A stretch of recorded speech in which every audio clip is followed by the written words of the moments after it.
On the planet Pandora, an alien race known as the Na'vi live in harmony with nature. However, they're in constant danger of being invaded by humans, who have tried to conquer their land in the past. Brothers Loke and Netayam are flying together on creatures called Ikran.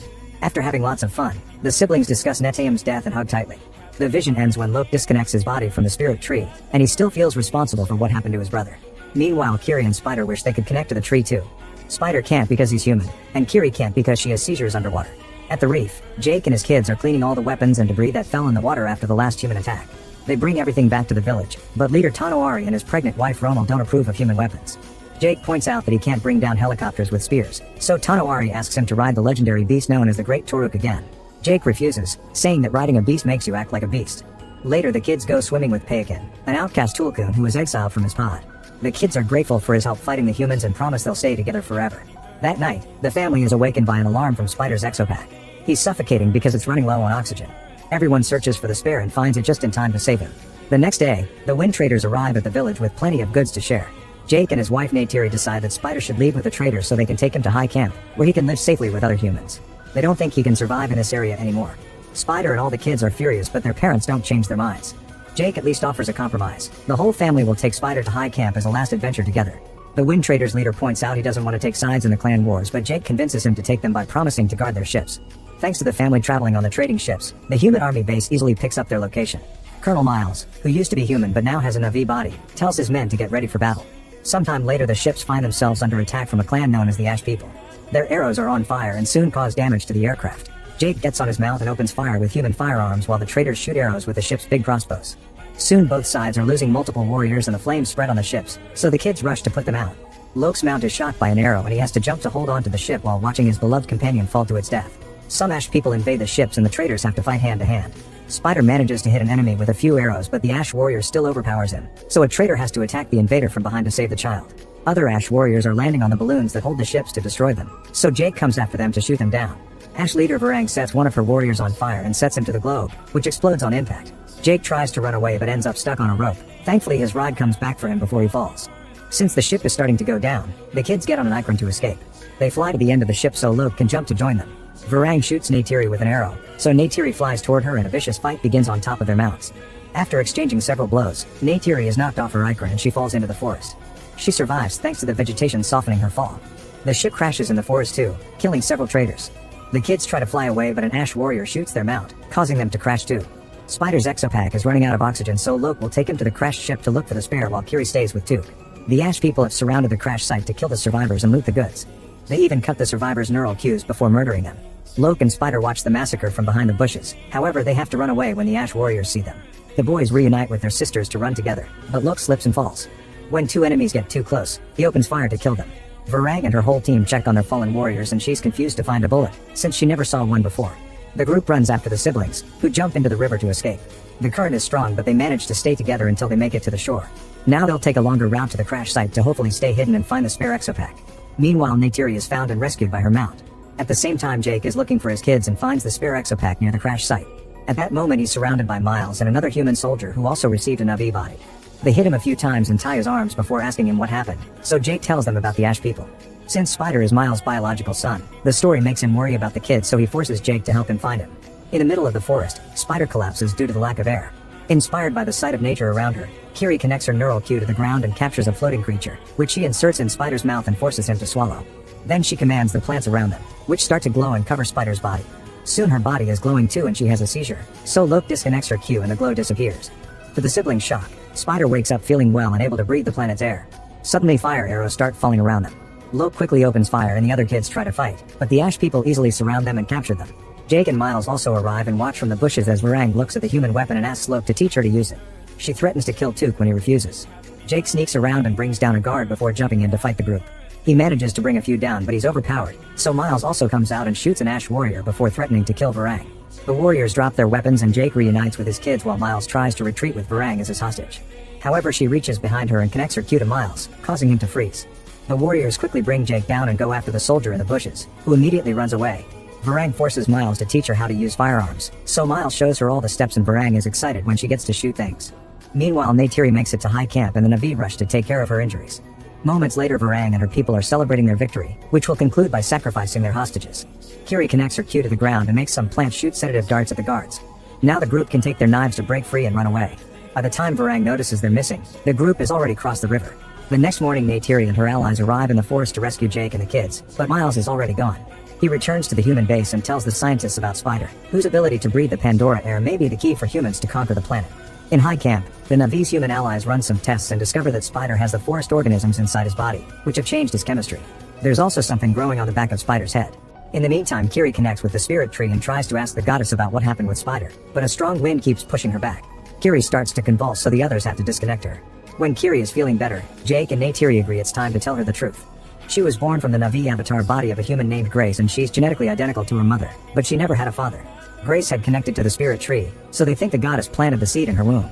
Kiri wonders why the goddess won't talk to her as she's technically her daughter. Later, Jake tells Neytiri that he's worried about humans using Spider for their benefit.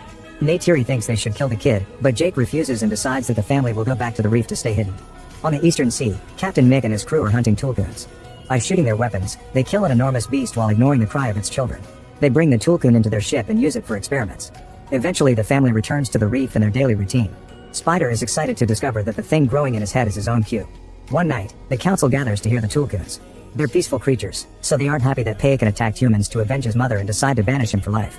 Payakan swims away in sorrow and Lok immediately protests, reminding everyone that Payakan helped them fight the humans and even saved a few Navi. The council doesn't like his attitude, so Jake drags him away and scolds him for not following orders. Jake also points out that if Lok hadn't disobeyed him last time, his brother would be alive. Overwhelmed with guilt, Lok runs away. Neytiri tells Jake to go after him and Jake refuses before admitting he blames himself for Netayam's death. They start arguing and Neytiri keeps hating on humans, saying they should have killed Spider when they found him as a baby. Jake thinks Neytiri can't keep living with all this hate inside her and reminds her that he used to be human too, which has made her kids a bit different. Meanwhile, Lok goes to the shore with a gun and tries to self-delete, but he can't do it. Kiri and Siraya find him and comfort him. They also reveal they found Neytiri's lost bow while diving and convince him to repair it. The next day, Kiri teaches Spider to connect his cue to a creature and they go swimming together. In the forest, Miles and his soldiers have captured a group of Navi and are burning their village with flamethrowers while asking about Spider. Since nobody knows anything, Miles decides to search for the Ash people. As soon as he reaches the desert, the warriors attack him and capture him. They find his weapons in a bag, so he explains he's brought gifts for their leader. They take him to see Varang and he shows her the weapons, promising to bring her as many as she wants. When Varang is about to connect their cues again, Miles makes a gesture and a hidden sniper kills a warrior. Varang takes Miles to her tent and forces him to inhale some white powder. He starts to see weird colors while Varang shares that the goddess never helped her clan, so she embraced fire instead. After she slashes Miles' chest for fun, he points out that the two of them want the same thing, to set this whole world on fire. They could be fearsome leaders together, so Varang agrees to team up. Soon the human soldiers arrive with plenty of weapons and Miles teaches Varang how to use a flamethrower. She has fun burning down other tents before dragging Miles to her own to get naughty while the Ash warriors learn to use firearms too. That night, Lok gives Neytiri her fixed bow. After they hug, Lok announces he's leaving because there's something important he must do. The next morning, Siraya realizes that Lok left to look for Pagan, so she and two friends also leave to find him. In the evening, Lok and his mount have to swim through brutal waves to advance, but they never give up.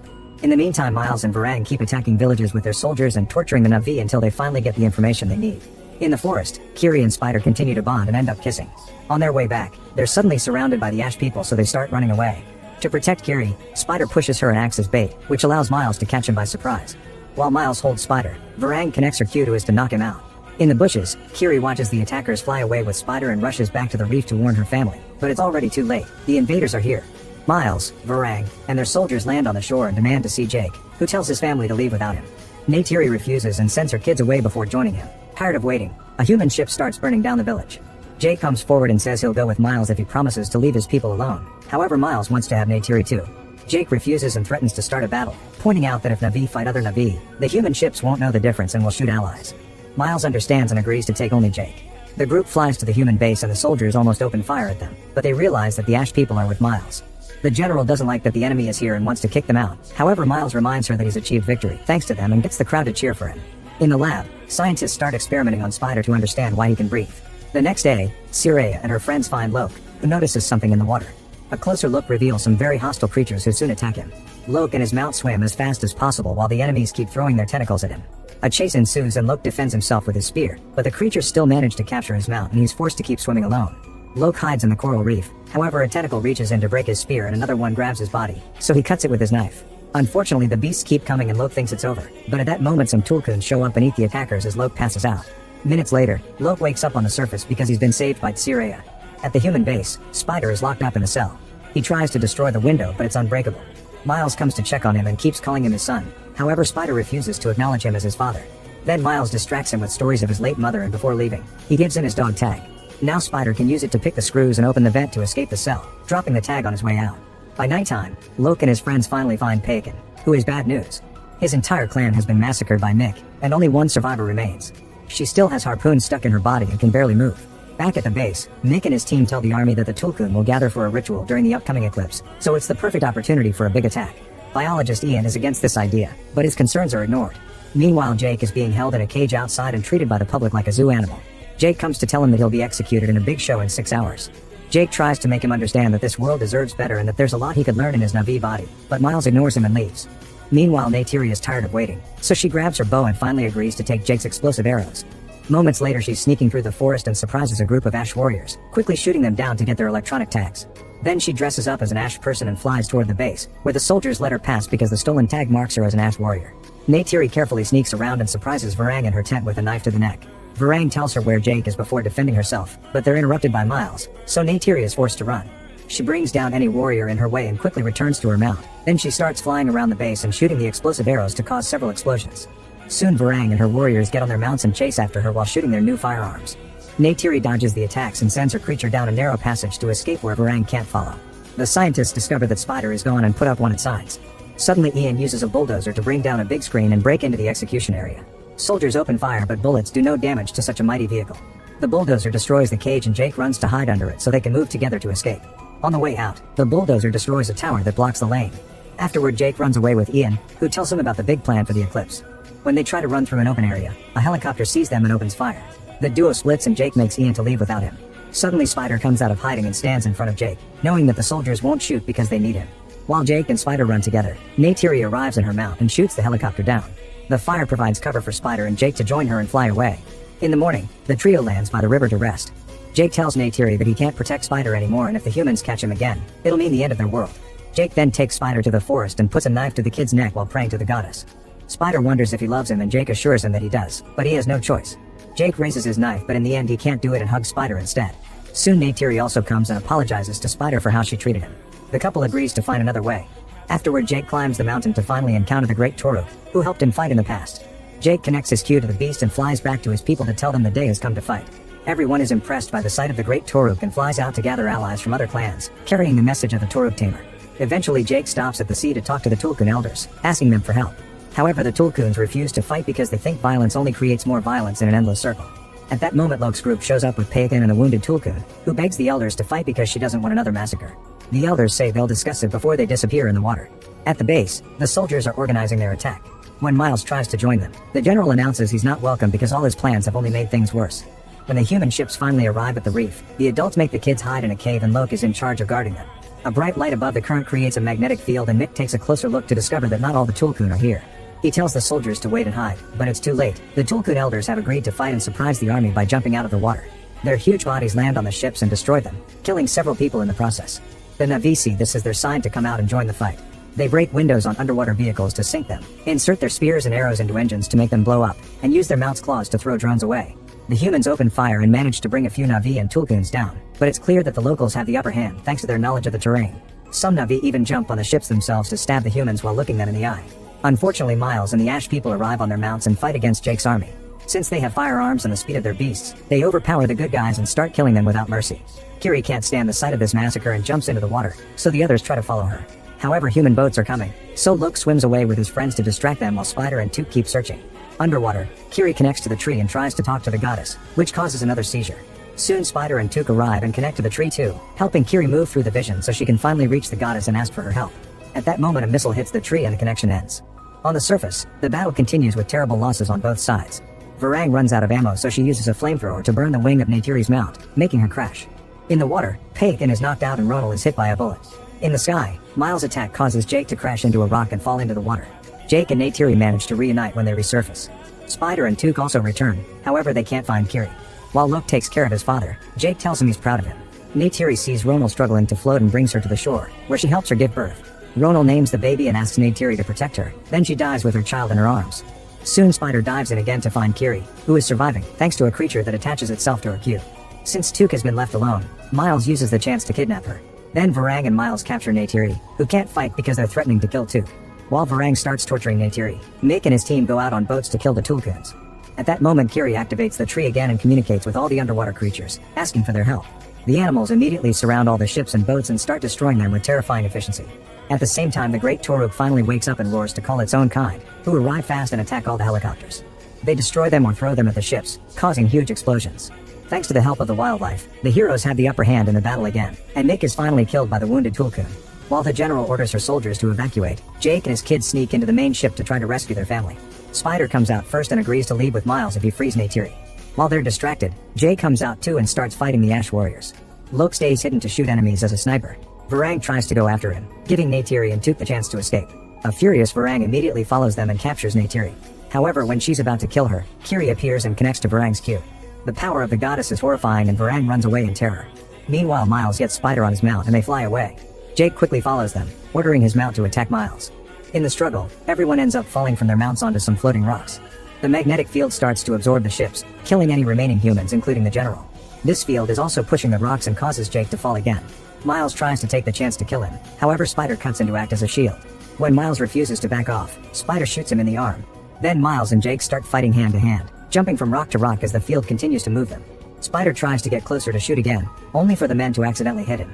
He starts sliding down the rock and Miles manages to grab his arm just in time, but he slides down too and they end up hanging on a vine. Jake has no choice but to rescue Miles to save Spider too. At that moment Jake's family arrives and gets ready to shoot, but Jake stops them. Miles just smiles and jumps off the rock into the burning inferno. Sometime later all the Na'vi including the new baby and the Tulkuns connect to the tree to celebrate their victory. Awaken is happy because he's been accepted back by his people. Kiri guides Spider through the connection and they meet all the souls of the people who died in past battles, like Netayam and Kiri's mother. The Na'vi souls welcome Spider and tell him that he's finally part of their people as the entire planet glows with their